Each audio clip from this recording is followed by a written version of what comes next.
Balik lagi, Bu. Hai, selamat datang di Gugus Gagas, satu kanal yang berisi gugusan gagasan orang-orang yang cukup punya pengalaman di berbagai bidang. Salah satunya hari ini kita kedatangan Mas Kiki Tutbek, Kiki Retake ya kalau Waduh. di Ritek, Kiki Ritek di Instagramnya teman-teman bisa follow. Kiki Ritek dari Tutbek, pemilik merchandise Tutbek, satu produk yang cukup laris sekali di Dongeng Kopi. Produk-produknya sangat unik, ada tote bag, ada pouch, ada tas-tas kecil gitu ya.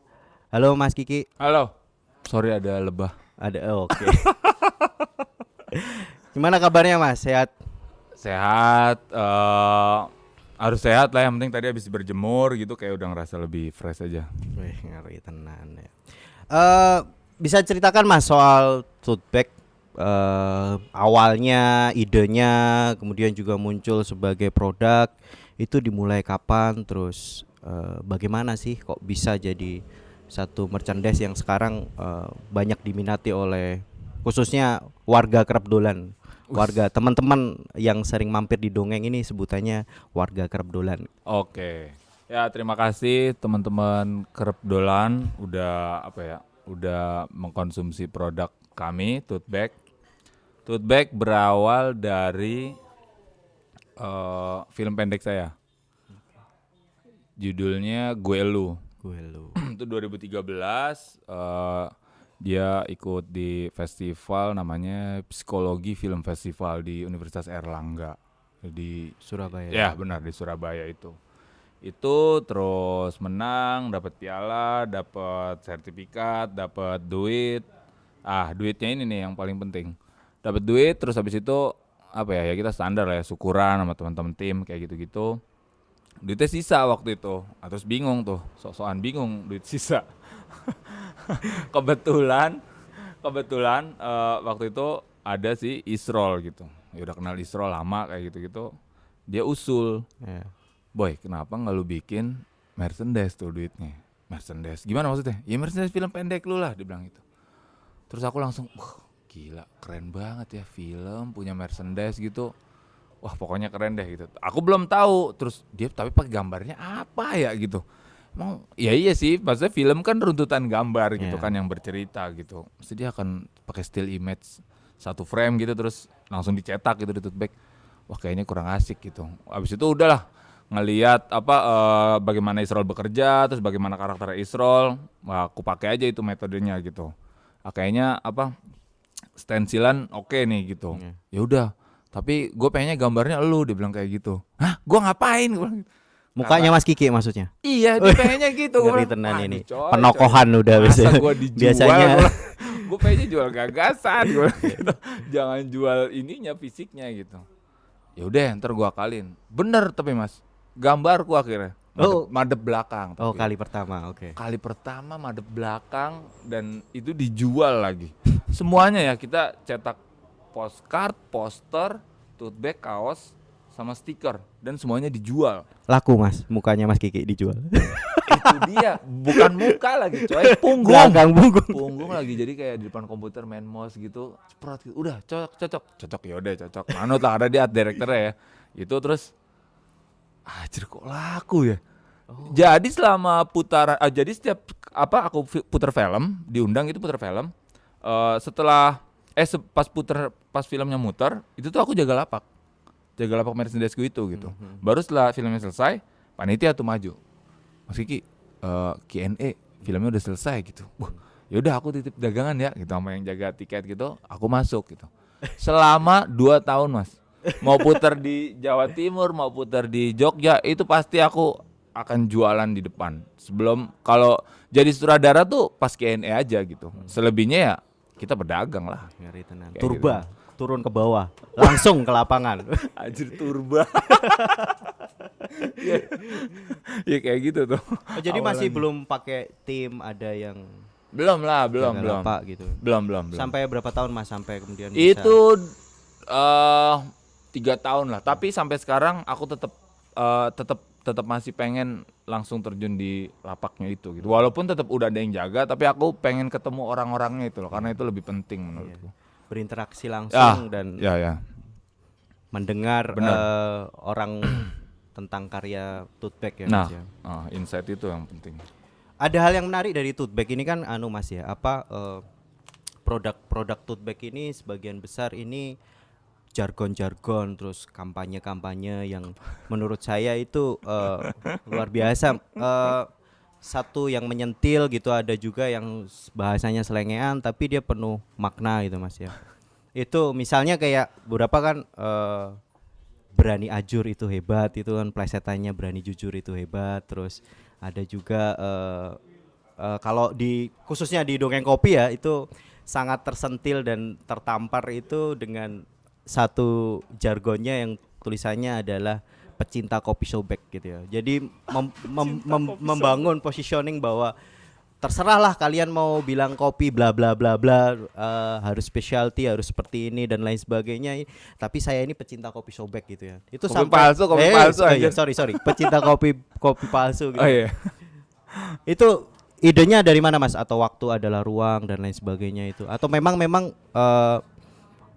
pengen menghadirkan teks dalam tote bag gitu ya, dan itu bagian dari satu selentingan gitu. Yeah. Aku jadi untuk yang ini aku jadi inget pas waktu skripsi Mas. Oh. Waktu itu skripsiku analisis wacana ya. Jadi terus wacana bahwa teks itu bisa berbentuk apapun, bahkan kita sebagai tubuh aja itu aja bisa dibilang teks kayak gitu kan, bisa gambar, bisa apapun lah, warna itu juga teks gitu akhirnya. Waktu itu diposisikan sebagai karena aku lumayan serakah ya, keseniannya tuh lompat-lompat gitu dari teater, film gitu, terus abis itu aktivisme kecil lah kayak gitu, sehingga menempatkan seni hanya sebagai alat gitu. Itu juga lalu kesini kesadaran bahwa medium yang disebut merchandise itu akhirnya kuposisikan sebagai alat juga gitu untuk kita mengatakan sesuatu gitu. Sama lah kayak zaman-zamannya kekuasaannya siapa gitu kan, bahkan dia lebih cerdas gitu menggunakan semua alat yang ada, aset yang ada untuk mengatakan sesuatu gitu, atau membuat satu aturan tertentu lah kayak gitu. Lebih ke medium sih, sebagai medium akhirnya. Iya, jadi ide-idenya itu juga muncul dari Ide-idenya munculnya ya karena singgungannya berkelindan gitu, sehingga jatuhnya adalah impulsif apapun gitu. Misalnya nemu apa gitu, terus bisa nih kayaknya diginiin nih kayak gitu. Makanya kayak yang tadi aku cerita gitu, bilang itu sih gara-gara Covid sebenarnya, gara-gara Covid gitu. Terus anjir, kalau dibilang orang kreatif semakin dibatasi itu katanya semakin kreatif gitu kan, tapi kok banyak yang ngeluh kayak gitu. Anjir, gua nggak bisa apa kayak gitu. Aku sempat mikir, wah bisa nih kayaknya nih. Jadi ingat teksnya Tan Malaka gitu kan, yang terbentur terus terbentuk gitu. Tan Malaka pada saat itu gitu. Terus kalau udah terbentuk mau ngapain Tan? Kayak gitu. Sempat sosokan nanya kayak gitu. Tan Malaka, ampun. Nah, terus pada konteks ini tak geser jadinya gitu. Jadi apa tadi gue lupa malah. Terbatas. Itu. Jadi lu nggak usah banyak alasan deh, kalau emang lu kreatif aja gitu, nggak usah cang-cincong gitu, bikin aja udah gitu. Itu sama yang ada juga teks baru yang muncul karena Covid itu, batas yang menjalankan gitu. Batas yang menjalankan gitu. Bayangin aja kalau kalian nggak dibatasi gitu, gua nggak tahu kita bisa bergerak atau enggak gitu sebenarnya gitu. Misalnya soal waktu aja lah gitu, lu cuma sampai jam 1 ya karena lu jam 2 harus jaga anak gitu. Karena otomatis kita jadinya lebih memaksimalkan. Itu dia. Itu. Iya. Batas yang menjalankan. Ya itu sama terabas. Dan teks-teks itu menjadi satu ciri khas ya di tote bag. Kalau di dongeng itu laku keras itu Mas, yang teks-teks lucu, teks-teks unik gitu ya. Itu memang sudah apa namanya dikhususkan di sana atau sebenarnya lebih ke ketemu pas sambil jalan gitu loh Mas. Yang kemudian positioningnya ya saya salah satunya adalah main di teks di karena kan sekarang juga lagi rame ya Mas ya. Kalau saya lihat kan kayaknya tote bag ini justru lebih dulu daripada yang misalnya ada tulisan pendek gitu kan. Sibuk apa baca gitu. banyak ngopi. Sibuk baca banyak ngopi gitu kan. Sekarang rame banget tuh Mas ya kan Mas Kiki pasti mencermati lah ya apa namanya. Apalah gitu kan gitu pendek-pendek. Itu bahkan rame banget loh Mas kaos-kaos yang pendek-pendek gitu. Ya, ya apa? Aku ngeliatnya sekarang apa ya? Lebih romantis kali ya gitu. Kalau ngeliat teks-teksnya tuh lebih romantis. Aku kemarin juga sempat dikritik sama istriku sendiri gitu. Anjir kayaknya tote bag udah nggak pas nih pakai kalimat-kalimat yang kalimat apa ya? Kalimat-kalimat mungkin yang kamu maksud juga kalimat-kalimat seperti itu gitu. Terus kayaknya kita harus geser ke ini deh gitu. Anjir masa gue romantis sih maksudnya pakai teksnya tuh yang tersirat kayak gitu-gitu nggak lagi lugas kayak gitu-gitu maksudnya sebagai sebuah bentuk perlawanan gitu kan kalau bisa lurus kenapa harus belok-belok sih aku lebih ya ini masih ditimbang sih gitu kan karena juga kan pasar juga geser ke situ kayak gitu-gitu wah ini tuh gue ikut lagunya Efek Rumah Kaca pasar bisa diciptakan apa enggak ya gitu tuh masih jadi perdebatan kayak gitu-gitu di apa di diriku sendiri gitu tapi sejauh ini sih masih percaya bahwa jelas di awal jujur itu tuh menurutku lebih clear juga gitu tanpa noise apapun gitu sebenarnya lu mau ngomong apa sih gitu kalau misalnya lu kok ngomong belak gitu nggak langsungan aja gua makan waktu tuh nggak Kalimat-kalimat lugas lah ya. masih suka sama yang kayak gitu-gituan